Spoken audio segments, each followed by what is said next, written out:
Alors, je vais vous parler aujourd'hui de la lecture que je fais de mon cheminement avec Dieu et de sa révélation dans ma vie. Parce que je pense que c'est très important de se rappeler de ce que Dieu est pour nous et de ce qu'il a fait pour nous, afin de pouvoir assumer sa mission, qui est notre mission, qui est celle justement d'aller et de faire des disciples. On ne peut pas être un faiseur de disciples si on n'est pas soi-même disciple. Et on ne peut pas être justement un disciple si on n'a pas rencontré celui qui envoie en mission, celui qui appelle, celui qui convertit les cœurs et celui qui offre le beau cadeau, le plus beau cadeau de notre vie, qui est la foi. Alors, dans ma vie, quand je la relis aujourd'hui, à la lumière de la foi, je me rends compte que Dieu a été présent dès ma tendre enfance, en passant par mon adolescence, mon entrée à l'âge adulte, jusqu'à aujourd'hui. Dans mon enfance, je vois aujourd'hui, de manière rétrospective, je vois aujourd'hui la présence bienveillante et protectrice de Dieu à travers mes parents, ma mère et mon oncle qui m'a élevé et qui m'a non seulement fait grandir sur le plan physique, physiologique, mais m'a aussi fait grandir sur le plan humain. Une petite anecdote. Mon oncle, lui, n'a pas... C'est un monsieur simple, très humble de condition, et qui n'a pas connu les chemins de Dieu. L'église n'était pas une priorité pour lui, et c'est peu dire.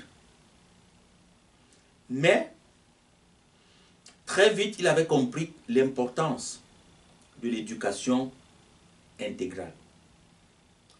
Et il avait compris que la dimension spirituelle était constitutive de cette éducation intégrale, de cette éducation holistique. C'est ainsi qu'il m'a inscrit dans les écoles catholiques très jeune. Alors, j'ai fait tout mon parcours dans les écoles catholiques. Plus tard, au secondaire, je suis allé à étudier dans les écoles publiques. Mais, il tenait toujours à ce que j'honore le jour du Seigneur, c'est-à-dire le dimanche. Et je me rappelle encore très bien, lorsque j'étais jeune, il prenait la peine d'apprêter mes vêtements le dimanche et s'assurait que je sois à l'heure à l'église. Alors qu'il n'y allait jamais. Il ne me souvient pas avoir vu mon oncle poser ses pieds dans une église. Il ne me souvient pas. Mais il tenait à ce que j'y aille. Et j'y allais. J'ai été justement servant de messe. J'ai fait le Coupe Monde. J'ai justement été dans tous les mouvements d'action catholique. Et c'est ainsi que mon éducation chrétienne s'est faite. Ce qui manquait à la maison a été compensé au niveau de l'église, de la paroisse. Je lui en sais gré d'ailleurs aujourd'hui. Alors après mes études secondaires, une fois à l'université, le Seigneur a été présent dans ma vie à travers les amis.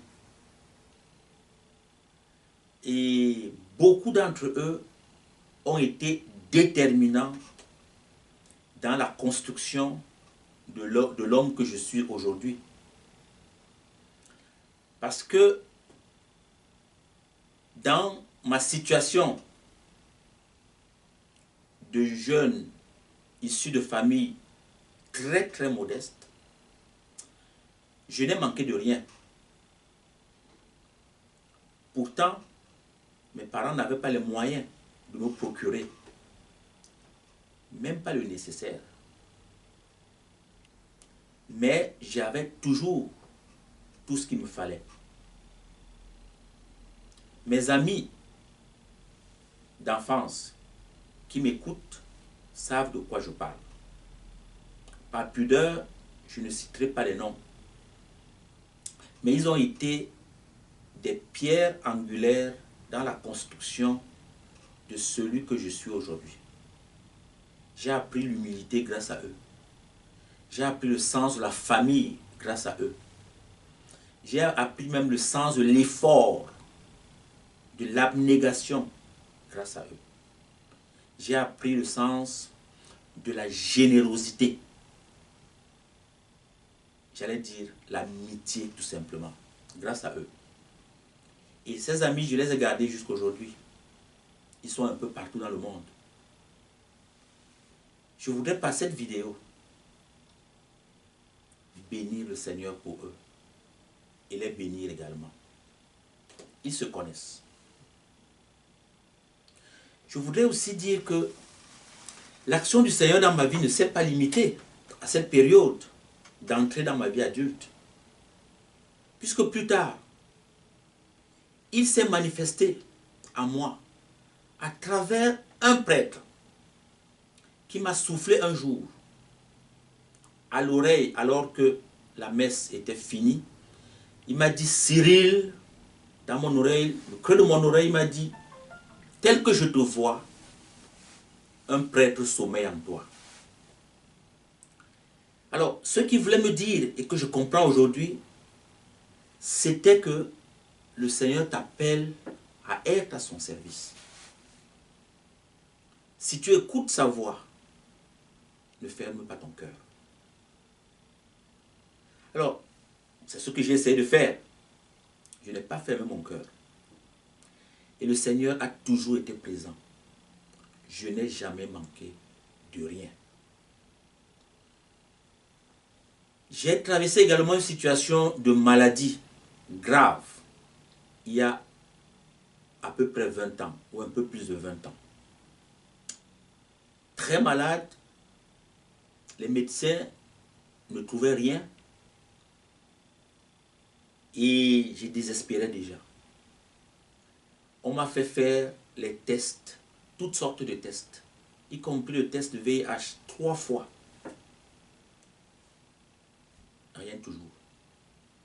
Mais j'étais malade. Je n'arrivais pas à me sentir bien. C'est ainsi qu'un jour, alors que la prière du soir, la prière de la nuit était achevée, j'étais à l'époque au séminaire, au grand séminaire, je suis redescendu de ma chambre, je suis descendu pour aller prier, continuer à prier dans la chapelle du séminaire. Et une fois rentré dans la chapelle, toutes les lumières éteintes, il n'y a que la petite lumière du tabernacle qui restait allumée. J'ai parlé au Seigneur. C'était la première fois dans ma vie que je parlais au Seigneur face à face et que j'avais la conscience d'être écouté. On s'est parlé. Je lui ai fait une promesse. Je lui ai dit: Seigneur, je sais que tu es là. Et je sais que tu m'aimes. Tu sais que je t'aime. Mais je suis malade. Si cette maladie continue, je ne pourrai pas te servir. Mais si tu me guéris, je te promets que Ma famille et moi te servirons toute notre vie. Ma famille et moi te servirons toute notre vie.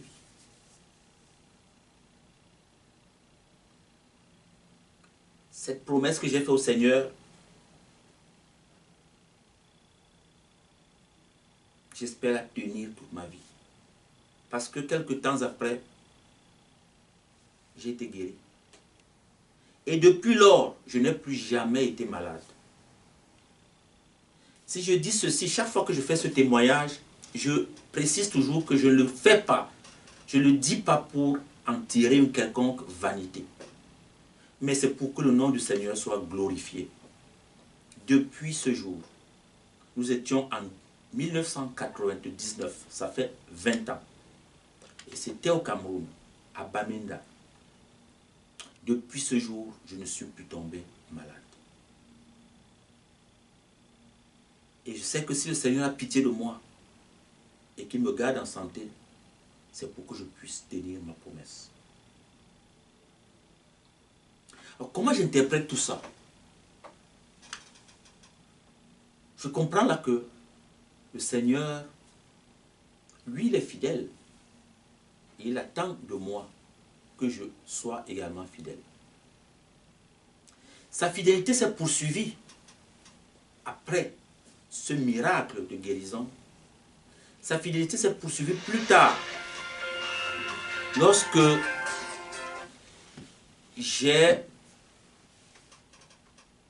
décidé de quitter le séminaire, de quitter la vie religieuse, mais de continuer à servir le Seigneur autrement, comme laïque. Je suis parti sans un sou, sans emploi. Je n'avais même pas de compte bancaire. Je n'avais rien. Mes parents n'avaient rien. Mes sœurs n'avaient rien. D'ailleurs que je suis parmi les aînés de la famille. Et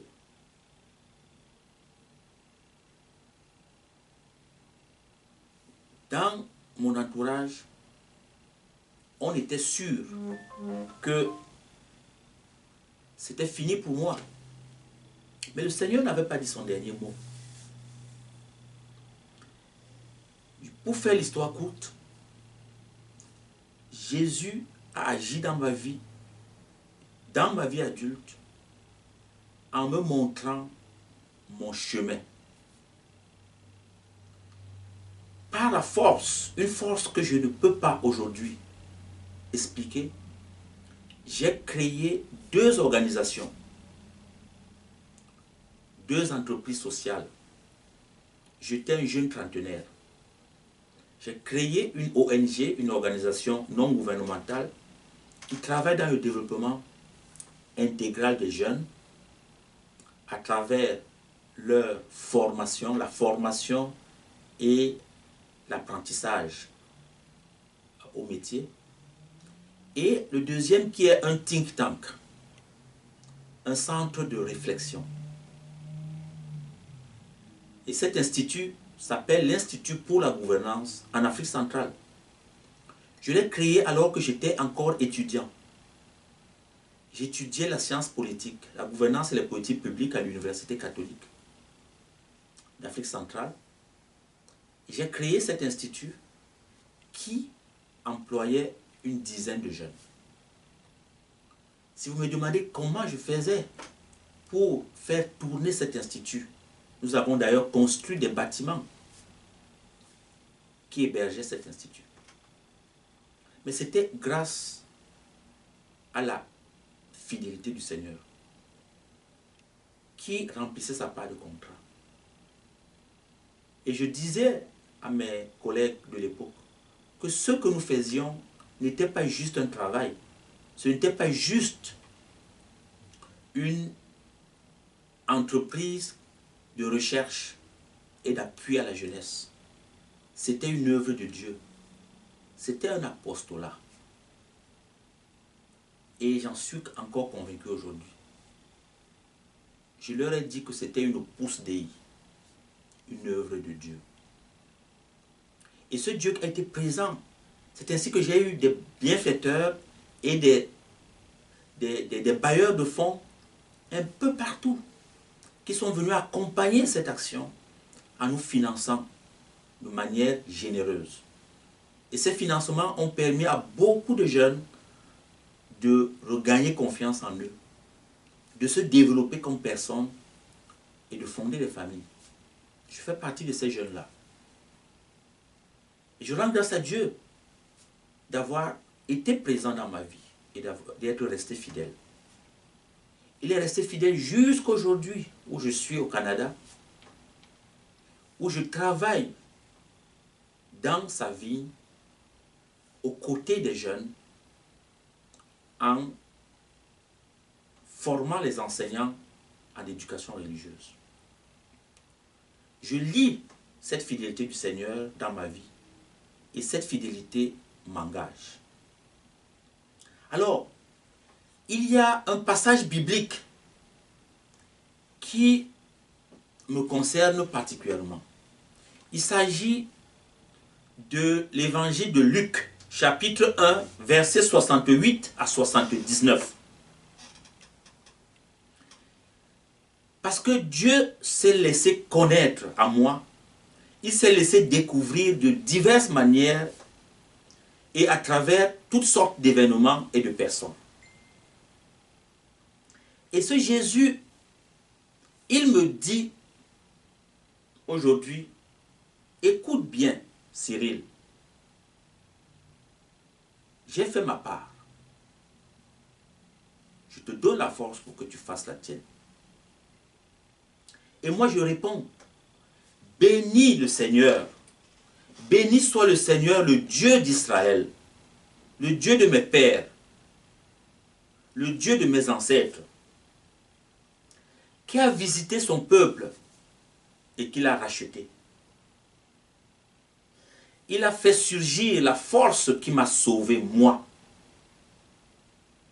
afin que délivré de la main de mes ennemis, qui étaient la misère, l'ignorance, la maladie,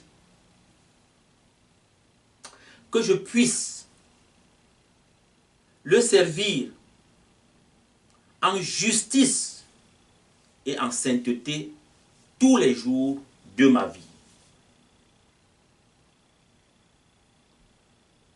Lui qui m'a délivré de la main de mes ennemis, j'ai l'obligation, j'ai le devoir de le servir en justice et en sainteté tous les jours de ma vie. Ça, c'est le fondement théologique de ma vocation. Dieu m'a délivré, je vais à son service. Je n'ai pas peur parce que sa fidélité a été constante.